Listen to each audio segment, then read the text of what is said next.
Fala pessoal, tudo bem? Como vocês estão? Hoje eu quero falar sobre o presidente Russell Nelson, que é o profeta, vidente, revelador e presidente da Igreja de Jesus Cristo Santos dos Últimos Dias. O presidente Nelson completa no dia 9 de setembro de 2023 99 anos de idade. É um homem idoso, mas muito vigoroso. E o que eu vou fazer é ler uma pequena biografia que está aqui no site da igreja. Eu vou deixar o link na referência se vocês quiserem conferir. Mas assim, muito pode ser dito sobre a vida desse homem extraordinário. A minha conexão com o profeta é que eu tive a oportunidade de conhecê-lo quando eu servia como missionário na missão Curitiba. Inclusive, eu tive 2 presidentes de missão. E o presidente Webster é casado com a filha do profeta, Sylvia Webster, a nossa mamãe da missão. Ela é filha, uma das filhas do presidente Nelson. Ele teve 9 filhas, como eu vou falar para vocês, e um filho. Então tem 10 filhos no total e a Sylvia é uma das filhas dele. Então, vamos lá. Diz o seguinte: vida pessoal. O presidente Nelson nasceu no dia 9 de setembro de 1924, bastante tempo atrás. Filho de Marion C. e Edna Anderson Nelson. Ele e a primeira esposa, Denzel White, têm 10 filhos. A irmã Nelson faleceu em fevereiro de 2005. Em abril de 2006, ele casou-se com Wendy L. Watson.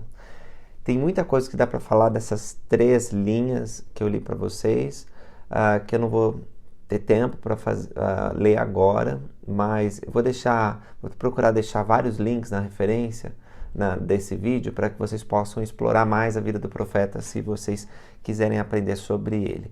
A primeira coisa é que os pais do presidente Nelson, embora membros da Igreja de Jesus Cristo Santos dos Últimos Dias, não eram ativos.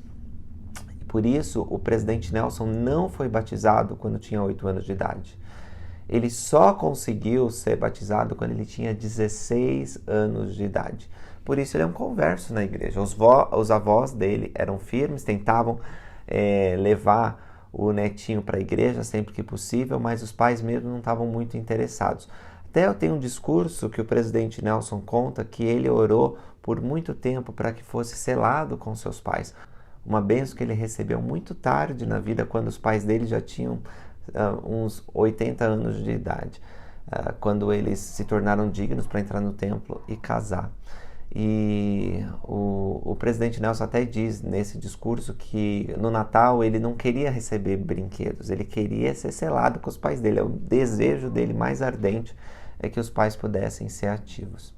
Antes de iniciar seu serviço como presidente da igreja, o presidente Nelson serviu como presidente do Quórum dos 12 Apóstolos do dia 15 de julho de 2015 até ser chamado como presidente da igreja. Ele tem servido como membro desse quórum desde 7 de abril de 1984.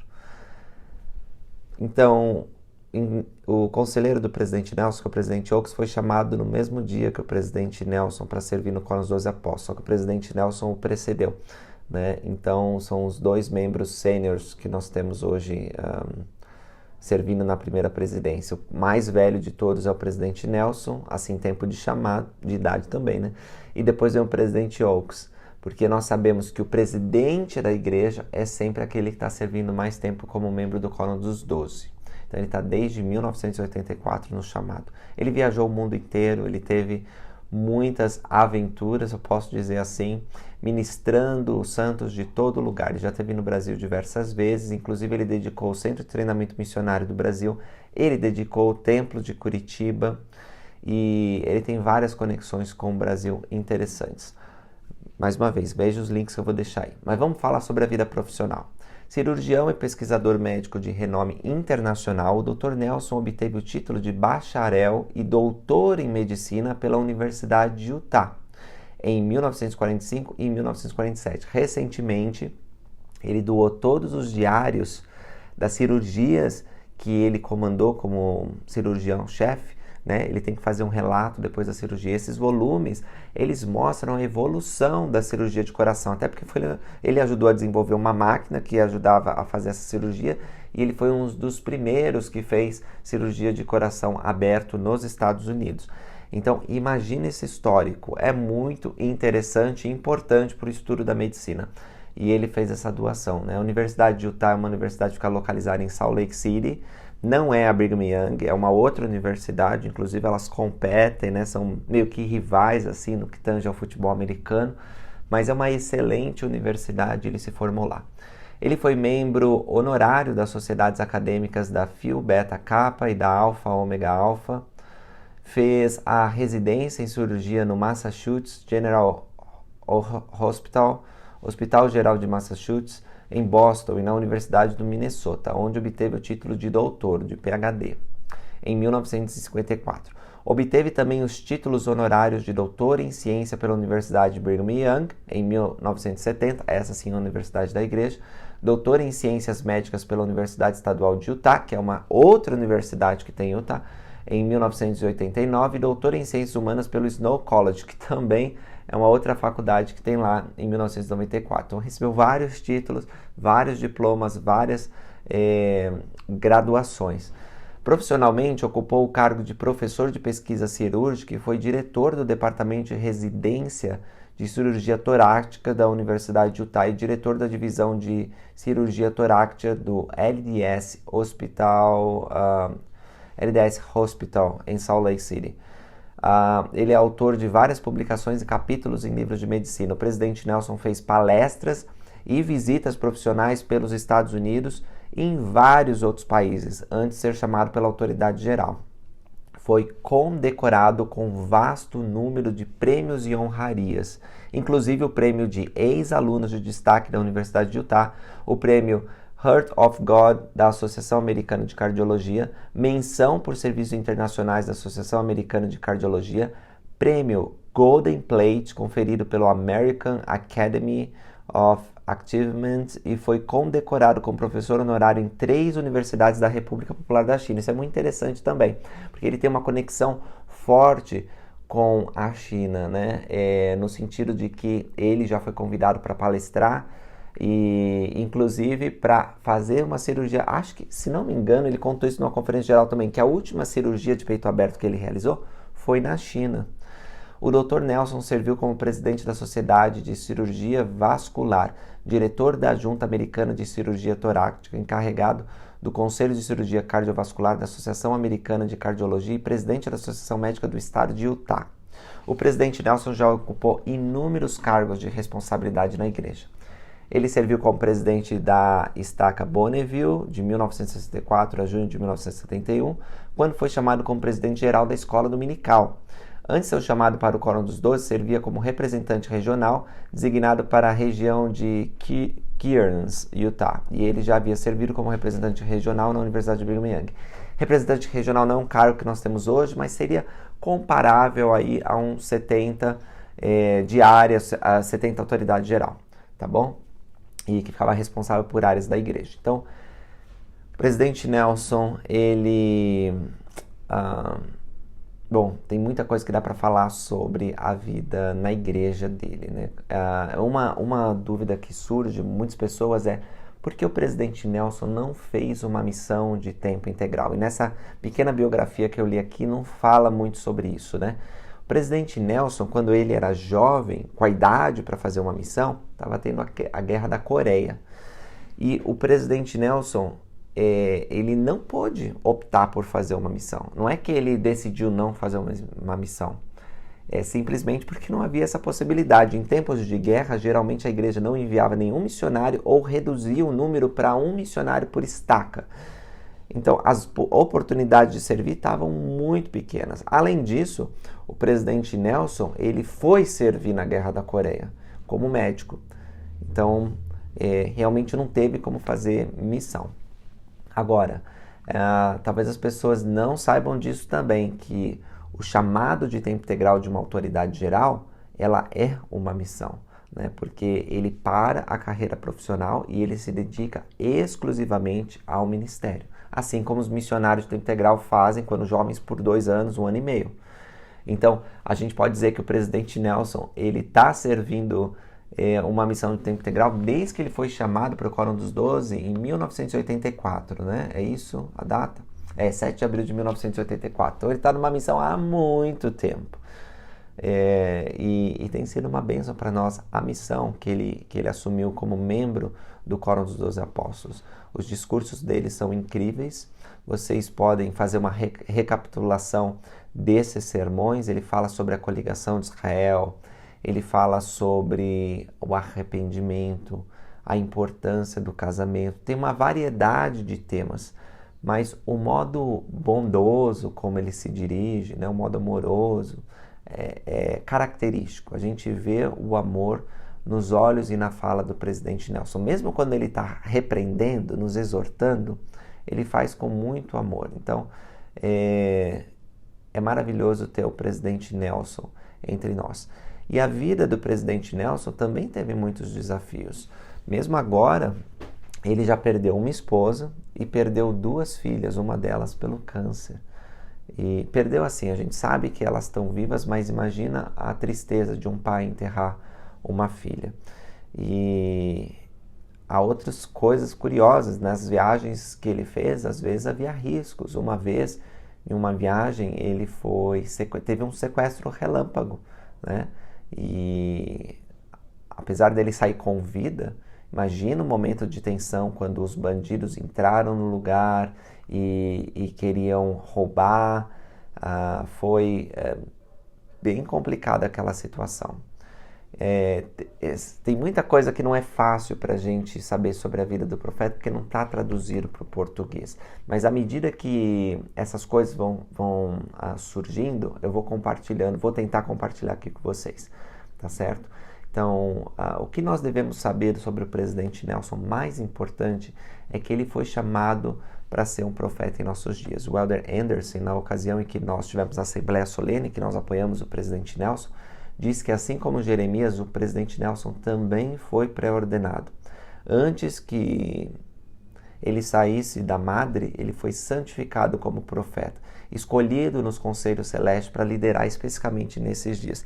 E quando eu penso sobre isso, eu fico muito grato, porque Deus, sabendo do tempo de pandemia e de dificuldades que nós teremos hoje, treinou o seu profeta. Imagina, nós tivemos um médico, um cirurgião renomado mundialmente, para nos liderar durante uma das épocas mais difíceis que enfrentamos nessa última década, né, que foi os anos de pandemia. Então, é maravilhoso ter esse homem. Ele, claro, não precisava do treinamento acadêmico para nos liderar, mas você vê como que Deus preparou todas as coisas. E ele, por exemplo, quando o mundo discutia, toma vacina, não toma, ele falou, vou tomar, e deu exemplo, ele mesmo tomando a vacina, né? Porque ele é médico, ele entende essas coisas, é um homem da ciência também. Aliás, ele diz que ciência e religião não precisa ser um conflito, né? Ciência e religião, elas são harmônicas, desde que nós tenhamos um conhecimento completo das coisas. Por causa do nosso conhecimento completo, às vezes a gente vê que uma coisa não encaixa com a outra. Mas quando nós adquirimos um conhecimento maior, a gente vê que tudo faz sentido. E eu vou colocar um trechinho do testemunho do presidente Nelson para vocês, para encerrar esse vídeo. E ao comemorar os 99 anos dele, nós desejamos ao presidente Nelson muita saúde, vigor, e que possa atingir 100 anos, talvez 110, 120, nós queremos que você fique, mas seja feita a vontade de Deus, não é, presidente Nelson? Nós admiramos a energia do profeta, o vigor e a capacidade de discernimento que ele tem. Um outro bastidor para vocês, eu servi no Sumo Conselho de uma estaca, na qual o presidente de estaca é o secretário do presidente Nelson, o secretário executivo. Portanto, nós tínhamos, às vezes, algumas informações privilegiadas, né? Nós podíamos perguntar ao presidente Woodruff como que está a saúde do profeta, como que o profeta ele tem alguma novidade. E aí o presidente Woodruff, é claro que ele não podia contar tudo, né? As reuniões que acontecem lá têm assuntos que tangem a primeira presidência, o Quórum dos 12, que não pode compartilhar, mas ele geralmente nos contava alguma coisa como o profeta é um homem vigoroso, ele continua seus afazeres normalmente, ele anda com muita velocidade, não usa bengala nem nada, tem uma mente lúcida, ele sabe exatamente como deve ser algumas coisas, né? Quero dar um exemplo para vocês. Quando o presidente Nelson enfatizou que o nome da igreja completo deveria ser usado em vez do apelido Mormon, muitas pessoas criticaram e foram até contra essas mudanças. Eu tive um professor, enquanto eu estudava no Ensign College, que cuida, né, das redes sociais da igreja. E ele, como especialista, quando o presidente Nelson apresentou isso, de que mudaria alguns sites, algumas contas associadas à igreja que levavam o nome Mormon e queria colocar a Igreja Cristã dos Últimos Dias, ele disse, olha, eu não acho que é uma boa ideia, porque essas pessoas que não são membros da igreja nos conhecem assim, e deu todas as explicações. Pois é, apesar de ouvir os especialistas, o presidente Nelson ouve Deus. E ele disse, nós vamos prosseguir com a mudança. E foi feita, né? A Igreja dos Cristãos dos Últimos Dias. Não tem mais mormon.org, alguma coisa assim. E todos os domínios foram alterados, contas de e-mail, e teve toda essa mudança, essa ênfase. O nome da igreja sempre foi esse, desde o começo, né? Igreja dos Cristãos dos Últimos Dias. Mas às vezes nós preferimos usar o apelido, porque as pessoas não chamavam assim, então ficava mais fácil, talvez, de explicar alguma coisa. Pois o profeta estava certo, a mudança foi um sucesso, né? Os sites todos migraram para esse novo domínio, as contas foram atualizadas e os membros têm se esforçado para usar o nome completo da igreja a pedido do profeta. E tem sido uma bênção. E aquele professor, quando estava ministrando, ele disse assim, ele estava certo, né? Ele era profeta. Então, o profeta sempre vai estar certo. Às vezes, a voz do profeta ela vai colidir com a voz do mundo. E nós precisamos ficar do lado dos profetas. Por mais que pareça estranho o que eles estão dizendo, ou que não faça muito sentido, ou que vai contra a nossa opinião filosófica, social, a nossa experiência profissional, se nós dermos ouvido aos profetas, nós vamos ser bem-sucedidos. Eu não estou dizendo para nós termos obediência cega. Nós precisamos ter um testemunho de que é um profeta de Deus. Agora, nós não precisamos ter a mesma visão que o profeta tem para seguir. Nós só precisamos saber que o que ele fala é a palavra de Deus. Então, quando nós seguimos o profeta, ainda sem um perfeito conhecimento, nós temos o conhecimento suficiente de que ele é um homem ordenado por Deus e que ele vai nos conduzir para o caminho que traz vida e salvação. Eu sei que o presidente Nelson é um profeta de Deus. Apesar de ter visto o profeta em algumas ocasiões raras e ter cumprimentado ele uma vez, isso não fez com que eu tivesse um testemunho sobre o chamado dele. O que fez que eu tivesse um testemunho foi prestar atenção no que ele está dizendo e orar a Deus para saber se é verdade ou não. O Espírito Santo me revelou que ele é um homem chamado por Deus. Então convido vocês, caso não saibam que esse homem é o profeta de Deus, a buscarem esse conhecimento e depois de obter, seguir com rigor o que o profeta diz. Na última conferência geral, ele disse para evitarmos contenda e não brigarmos e buscarmos ser pacificadores. E eu sou grato por esse conselho divino, porque me ajuda a me aproximar de Jesus Cristo e ser mais parecido com o Príncipe da Paz. Obrigado por terem assistido. Deixa aí seu parabéns para o presidente Nelson. E, presidente, estamos animados para te ouvir na conferência geral daqui a algumas semanas. Obrigado. Até mais, gente. Queridos irmãos e irmãs, o melhor ainda está por vir para aqueles que passam a vida edificando o próximo. Hoje eu os convido a examinar seu discipulado conforme o modo como tratam as outras pessoas. Eu os abençoo para que façam os ajustes necessários a fim de que seu comportamento seja enobrecedor, respeitoso e que represente um verdadeiro seguidor de Jesus Cristo. Eu os abençoo para que substituam a agressividade pela súplica, a animosidade pela compreensão e a contenda pela paz. Deus vive. Jesus é o Cristo. Ele é o cabeça desta igreja. Somos seus servos. Ele vai nos ajudar a nos tornarmos seus pacificadores. Presto testemunho dessas coisas no sagrado nome de Jesus Cristo. Amém.